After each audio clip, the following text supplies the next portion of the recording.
ബാറയ്ക്കുമോർ ഭയത്തോടും വിറയലോടും കൂടി നാം സൂക്ഷിക്കണം. കർത്താവേ, കരുണ തോന്നി ഞങ്ങളുടെ മേൽ അനുഗ്രഹം ചെയ്യണമേ.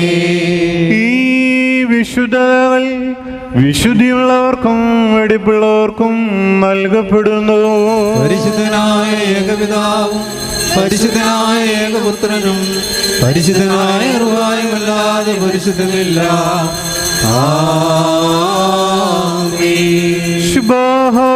ഒന്നായിരിക്കുന്ന പിതാവിനും പുത്രനും ജീവനുള്ള വിശുദ്ധ റുഹായിക്കും എന്നേക്കും സ്തുതി. കരുണയോടെ ലോകത്തെ സൃഷ്ടിച്ച പരിശുദ്ധനായ ഏകപിതാവ് നമ്മോടുകൂടെ.